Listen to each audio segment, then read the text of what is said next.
Obasi Kade mopped the lobby of the Volkovich high-rise every night. To the elite, he was part of the furniture, invisible. Nobody knew he spoke Russian. A decade in the Merchant Navy had taught him the language. Now he just watched and listened. He'd seen the owner, Anton Volkovich, dozens of times, a man who looked through Obasi like he was made of glass. Anton's guards, Boris and Pavel, spoke Russian to hide their secrets. They thought no one understood. But at 5:43 p.m., Obasi heard 4 words that made his blood run cold. When he sits down. Obasi looked at the black sedan in the rain, then at the smirking guards. He knew a man was about to be erased. 5:40 p.m., Anton Volkovich adjusted his luxury watch. To him, the world was a machine and people were just parts.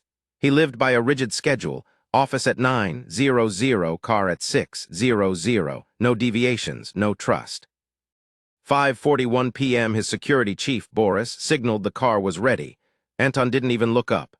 "Stop wasting my time," he snapped, dismissing the man who held his life in his hands. Outside, the rain hammered the pavement. Obasi Kade pushed his heavy mop across the lobby. To the high flyers, he was a ghost in a blue uniform, a 45-year-old janitor with a sore back and a forgotten past. They thought he was invisible. They thought he was deaf. But as Boris and Pavel stood by the exit, they whispered in Russian, plotting the exact second the car would explode. Obasi's hands tightened on the mop handle. He hadn't been a ghost his whole life, and he hadn't forgotten the language he learned at sea. 19 minutes until departure. The clock was ticking, and the only man who could stop the execution was the one nobody bothered to notice. Obasi's world was measured in gallons of soapy water and the rhythmic squeak of a rubber blade against glass. To the residents of the Volkovich high-rise, he was as unremarkable as the shadow cast by the grand piano in the lobby. He was the man who emptied the bins, the man who buffed away the scuffs left by $1,000 shoes, and the man who vanished into the service elevator whenever a suit walked by. They didn't see the depth in his eyes or the calluses on his hands that told a story far older than a janitorial contract. Before the blue uniform, there had been the salt spray of the Atlantic and the iron-cold winds of the Baltic Sea. Obasi had spent 15 years in the Merchant Navy, a life lived in the cramped engine rooms of massive freighters. It was there, amidst a crew of grizzled sailors from Odessa and Vladivostok, that he had picked up the language. He hadn't learned Russian from a book. He'd learned it over shared cigarettes and games of dominoes while the ship groaned against the waves. To the sailors, he was Obasi, the man who could fix any engine and outdrink the bosun. To them, he was a brother. But back on land, in the heart of a city that valued polish over personhood, that history was buried under the weight of low-skilled labor. Every night, Obasi's back ached with a dull, throbbing reminder of his age and the physical cost of his invisibility. He lived in a small apartment 2 bus transfers away, where his daughter's tuition statements sat on the kitchen table like a mounting tide. He worked double shifts not because he loved the silence of empty hallways, but because the invisible were the first to be forgotten and the last to be paid. He had learned to move like a ghost, keeping his head down and his ears open. People talk differently when they think the furniture can't hear them. Executives discussed mergers, socialites whispered scandals, and the guards, Boris and Pavel, spat out their disdain for their boss in the sharp, guttural Russian they thought was their private fortress. Obasi had heard them complain about Anton's arrogance for months, but tonight the tone had shifted. The air in the lobby felt heavy, charged with a static that had nothing to do with the storm outside. As Obasi dipped his mop into the bucket, his eyes remained on the floor, but his mind was back in the engine room, translating the sudden, lethal edge in Boris's voice. He wasn't just a janitor anymore. He was a man holding a secret that was about to explode. Anton Volkovich was a man sculpted by the cold logic of numbers and the unyielding necessity of control. As the elevator ascended toward his penthouse suite, he didn't see the city lights as a view. He saw them as a ledger of assets and liabilities. To Anton, life was a series of predictable movements, and he moved through the world with the sharp, clinical precision of a scalpel. He didn't believe in luck, and he certainly didn't believe in people. People were variables, unreliable, emotional, and prone to failure. That was why he had turned his own life into a closed loop of ironclad routine. Every evening followed the same trajectory. He would close his mahogany desk at precisely 5:45, check the gold Patek Philippe on his wrist, and wait for the brief, clipped confirmation from his security team. Precision was his armor. If every second was accounted for, there was no room for an assassin's blade or a rival's trap. He prided himself on being untouchable, not because he was loved, but because he was a ghost in a machine of his own making. In the center of this machine stood Boris and Pavel. They were more than just bodyguards, they were the pillars of his physical world. Anton relied on them with a cold, transactional totalism. He paid them enough to ensure their silence and their strength, and in return they provided the perimeter that kept the rest of the world at bay. He never looked them in the eye, and he never asked about their families. To him, they were high-functioning tools, as essential and as soulless as the armored glass in his windows. He moved between them as if they were statues, never noticing the way Boris's eyes lingered a second too long on the car keys, or the way Pavel's hand hovered near his earpiece with a twitch of nervous energy. Anton's arrogance was his blind spot. He assumed that because he occupied the top floor, he was the only one capable of seeing the whole board. He believed that power was something that flowed downward, never imagining that the very men he used to gatekeep his life had already unlocked the door for his enemies. As he gathered his leather briefcase and adjusted the lapels of his charcoal suit, he felt the familiar satisfaction of a day governed by order. He had built an empire on the idea that he knew exactly what was coming next. He was a master of the calculated risk, yet as he prepared to descend to the lobby, he was walking into a variable he hadn't accounted for: the silent janitor mopping the floor 300 feet below. The lobby was unnervingly quiet, save for the rhythmic sloshing of Obasi's mop. Outside, the rain had intensified, drumming against the heavy glass doors like a warning. Boris and Pavel stood near the entrance, their broad backs to the room, watching the street. They looked like the epitome of professional vigilance, but to Obasi's trained ears, the air between them was thick with a different kind of energy. It was the sharp, jagged edge of a secret.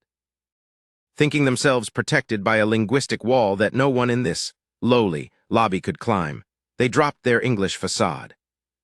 "The timer is set for 60 seconds after the ignition turns," Pavel murmured in a low, guttural Russian. He didn't look at Boris. He kept his eyes on the black sedan idling at the curb. He let out a short, dry chuckle that sounded like stones grinding together. He's so obsessed with his precious schedule. He'll be in the seat at 6:00 p.m. sharp. By 6:01, the great Anton Volkovich will be nothing but a headline and a memory. Obasi froze for a heartbeat, his hands tightening around the wooden handle of his mop. He kept his head bowed, his eyes focused on a stubborn scuff mark, but his heart began to hammer against his ribs like a trapped bird. Boris responded with a smirk that never reached his eyes. "He pays us to be his shields, and yet he's the one providing the target. He thinks he's the wolf because he has the money. He doesn't realize that a wolf without teeth is just a meal." He checked his earpiece, his voice dropping an octave. "Make sure the remote relay is clear. I want to watch his face through the window when he realizes the door won't unlock from the inside." They laughed then, a cold, hollow sound that Obasi felt in the marrow of his bones. It was the laughter of men who had already spent the blood money in their minds. To them, the man upstairs was already dead, and the black man mopping the floor beside them was less than a ghost.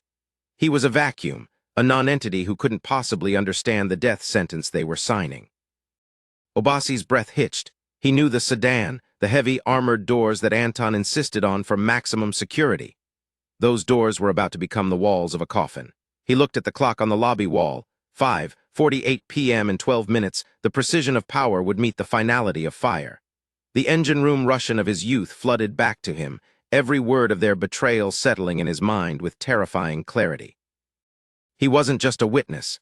He was the only obstacle standing between a man and a localized inferno, and the wolves were standing right in his path. The adrenaline surged through Obasi's veins, hot and sharp, cutting through the fatigue of his 12-hour shift. He abandoned his mop, the bucket still swirling with gray water, and moved toward the concierge desk. His heart was a drum in his chest, echoing the urgency of the ticking clock. Behind the polished mahogany stood Mr. Henderson, the building manager, a man whose primary job was to ensure that nothing unpleasant ever touched the senses of the residents. "Mr. Henderson," Obasi began, his voice low but trembling with a desperate weight. "The car, you have to stop Mr. Volkovich, the guards, Boris and Pavel. They've done something to the sedan." Henderson didn't even look up from his tablet at first. He continued scrolling, his expression one of mild annoyance at being interrupted by a subordinate. When he finally raised his gaze, it was with a look of profound condescension, As if he were staring at a smudge on the glass he expected Obasi to clean. "Obasi, why are you away from your station?" Henderson asked, his tone clipped and cold. "The lobby floor is still damp near the north elevators. Go back and finish your work." "Sir, listen to me," Obasi pleaded, leaning over the desk, his soaked uniform dripping onto the expensive wood. "I heard them. They were speaking Russian. There's a bomb. They're going to kill him at 6:00 p.m. You have to call the police or call Mr. Volkovich's office." Henderson's face reddened instantly. He didn't look toward the guards. He looked at the water droplets Obasi was leaving on the mahogany. He stood up, smoothing his suit jacket, his eyes flashing with a mix of embarrassment and rage. "That is enough," Henderson hissed, leaning in so his voice wouldn't carry to the few socialites lingering in the lounge. "You have been a quiet worker for 3 years, Obasi, but this is a delusional outburst. Boris and Pavel are elite professionals. Do you have any idea how much their firm is paid to keep this building secure?" "They are the ones killing him," Obasi whispered harshly. "Please just check the car." "If you say one more word of this slander, you are finished," Henderson threatened, his finger poking the air between them. "You are a janitor, not a detective. You are paid to be invisible, not to invent fairy tales about the men who actually protect this property. If I see you bothering the guests or the security team with this nonsense, you won't just be fired. I'll have you escorted out in handcuffs for harassment. Now get your bucket and get out of my sight." Obasi stood frozen. The wall of arrogance was higher and thicker than he had imagined. He looked toward the guards. Boris was watching them now, his eyes narrowed, his hand resting casually, too casually, on his holster. Obasi realized then that there was no help coming from the system. The hierarchy that made him invisible also made him voiceless. He looked at the clock. 5:53 p.m., 7 minutes left. He turned away from the desk, his mind racing as he realized that if the world wouldn't listen to his words, he would have to use his body to stop the clock. The heavy glass doors of the lobby rattled as the wind outside shifted, sounding like a low growl from a beast waiting to be fed. Obasi stood in the shadow of a marble pillar, his heart hammering against his ribs so hard it felt like it would crack his chest. He looked at his hands. They were shaking, the skin gray and wrinkled from hours of soaking in cleaning chemicals. He was just a janitor. He had a daughter who was counting on his next paycheck, a grandmother who needed her medicine, and a life that depended entirely on him staying invisible. If he stepped into the light now, the wolves would not just bite, they would tear his world apart. A single thought echoed in his mind: stay down. If he went back to his mop, if he turned his back and walked into the supply closet, he would still have his job tomorrow. He could tell himself he wasn't sure what he heard. He could blame the distance, the rain, or his own fading memory of the Russian language. He could survive. But as he looked at the black sedan idling at the curb, he saw not just a car, but a coffin. He saw Anton Volkovich, a man who had never looked at him, but a man nonetheless. A human being whose life was being measured in seconds by men who laughed at his impending death. Obasi remembered the engine rooms of the merchant navy, the suffocating heat, and the brotherhood of men who lived by a simple code. You never leave a man behind, even the ones you don't like. He realized that the silence he had cultivated for years to protect himself had now become a weapon for the killers. If he remained silent, he was pulling the trigger himself. The moral weight of the truth began to outweigh the crushing fear of the consequences. He couldn't go back to the gray water and the soapy bucket. He couldn't look his daughter in the eye knowing he had watched a murder happen because he was too afraid to lose a uniform. 5:56 p.m. The elevator chime rang, a bright, crystalline sound that signaled the descent of the king.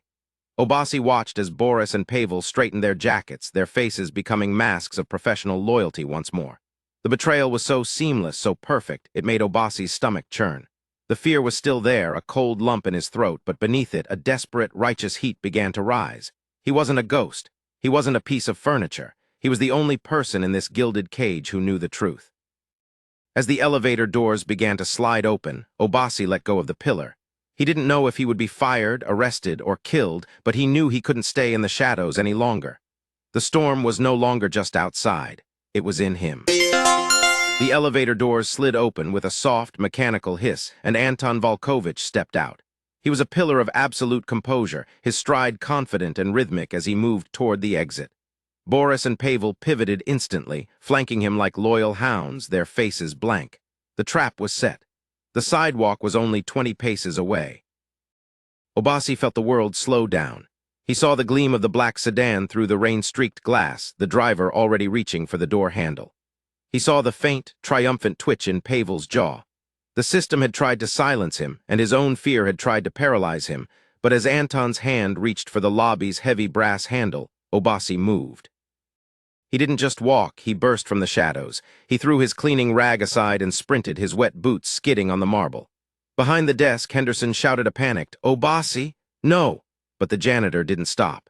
He hit the glass doors at a full run, bursting out into the freezing downpour. The rain hit him like a physical wall, but he didn't falter. Anton was mid-step, his hand hovering inches from the car door, when Obasi's blue-clad form blurred into his vision. "Stop," Obasi roared, his voice cracking like thunder over the storm. Anton froze, his face contorting into a mask of pure aristocratic shock. Boris moved instantly, his hand flying to the holster at his hip. "Get back," the guard snarled in English. "Back away from the car, old man." But Obasi didn't retreat. He lunged forward, throwing his body between Anton and the car door, his palm slammed flat against the cold, wet metal of the sedan. He was soaked, his breath coming in ragged gasps, his eyes locked onto Anton's startled gaze. "Don't get in," Obasi screamed. "Step aside," Anton commanded, his voice trembling with a mixture of confusion and growing fury. "You have no idea who you are touching." Obasi ignored the threat. He looked directly at Boris and Pavel, whose expressions had shifted from professional concern to murderous panic. Then he looked back at Anton and spoke the words that shattered the linguistic wall. "Kogdo on siedit v kreslo," Obasi shouted in a perfect guttural Russian that silenced the street. "Vi nizu bomba Anton, oni zhdut, kogdatai zakriaish diver."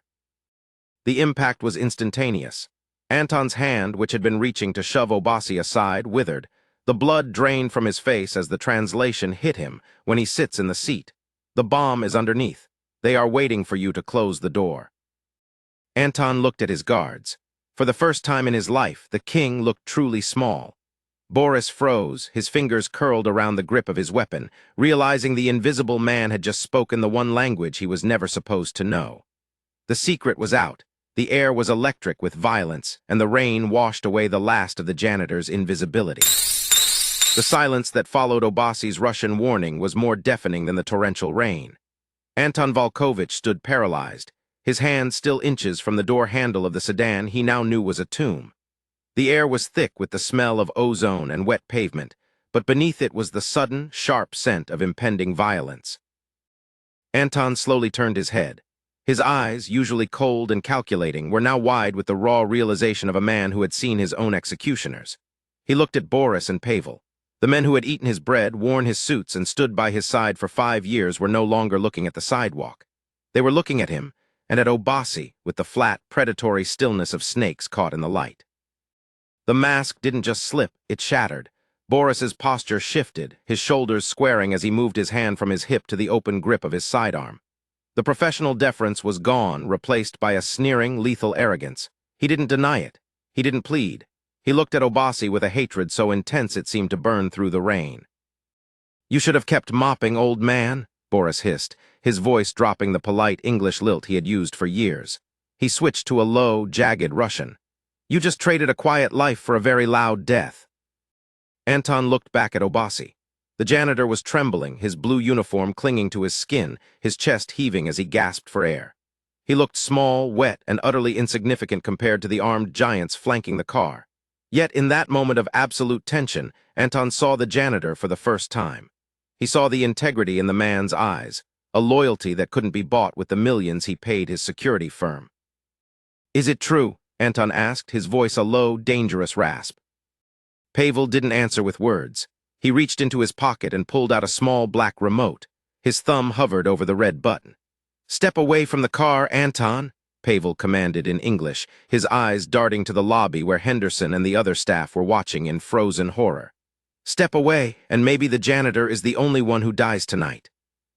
The standoff reached its breaking point. Anton was caught in the middle. To his left, the man who had been invisible to him for years, risking everything to save him. To his right, the men he had trusted with his life, ready to turn him into ash. The power dynamic of the high-rise had flipped in an instant. The billionaire was vulnerable, the guards were the masters, and the janitor, The man in the shadow was the only thing standing between order and a bloodbath. Anton took a single, deliberate step toward Obasi, choosing his side as the guards' fingers tightened on their triggers. The sirens of a secondary security detail, summoned by the silent alarm Henderson had finally tripped, wailed in the distance. But the real explosion happened in the silence of Anton's mind. Boris lunged toward Obasi, his hand raised to strike the man who had ruined his payday. But Anton, the man who usually let others handle his dirty work, stepped forward with a speed born of pure, focused rage. He caught Boris's wrist midair, his grip like a vice. "Don't," Anton said, his voice a low, terrifying vibration. "Touch him again and you won't make it to the precinct." Pavel's thumb twitched on the remote, but a marksman from the building's internal backup team, perched on the mezzanine, fired a warning shot that shattered the pavement at his feet. The two traitors were swarmed by uniformed men within seconds, their weapons stripped and their faces pressed into the wet asphalt. The wolves were now just men in the dirt, their snarls muffled by the rain. Anton didn't look at them. He walked slowly to the driver's side of the sedan and knelt, ignoring the ruined fabric of his $1,000 trousers. He peered into the wheel well, following the line Obasi had described in Russian. There, taped to the frame and wired into the ignition relay, was a block of C4. It was crude, effective, and final. If Anton had closed that door, the pressure sensor would have finished him. He stood up, his face ashen, and turned toward Obasi. The janitor was still standing in the rain, his shoulders slumped as the adrenaline began to drain, leaving only exhaustion and the cold. He looked like he expected to be reprimanded, or perhaps arrested, for the chaos he had caused. Instead, Anton walked over and placed a heavy, firm hand on Obasi's soaked shoulder. He felt the man's tremors and realized that while he had been playing at being a king in a glass tower, this man had been the true guardian of the gates. "They told me you were part of the building, Obasi," Anton said, his voice cracking with a rare, raw emotion. "They told me you were invisible, but you were the only one who saw me today, truly saw me." He looked at the nest of vipers being hauled into the police cruisers, men he had shared his secrets with, men he had trusted because they looked the part. He had built his world on the illusion that status equaled loyalty, and in a single rainy hour, a man with a mop had proven him entirely wrong. The sound of truth wasn't a shout. It was the quiet, steady breath of a man who had risked everything for no reason other than it was the right thing to do. Anton looked at Obasi's ID badge, then back at the man himself. The ghost was gone. For the first time in 50 years, Anton Volkovich was looking at a friend. In the weeks that followed, the glass tower of the Volkovich high-rise remained standing, but the foundation of the empire within it had shifted forever. The cold, mechanical efficiency that Anton once prized had been replaced by a new, humbler architecture. He had purged his ranks, realizing that a palace built on paid loyalty was merely a gilded cage. But his most significant act of restructuring didn't happen in a boardroom. It happened in a quiet, sunlit office on the executive floor, a room that now belonged to Obasi Kade. Anton had acted with the same ruthless speed he used for business, but this time he used it for restoration. He didn't just offer Obasi a thank you or a one-time reward. He quietly dispatched a legal team to erase the mounting tide of debt that had kept Obasi's family in the shadows for years. The hospital bills, the predatory loans, and the looming tuition fees for Obasi's daughter vanished as if they had never existed. For the first time in his life, Obasi woke up without the crushing weight of survival pressing against his chest.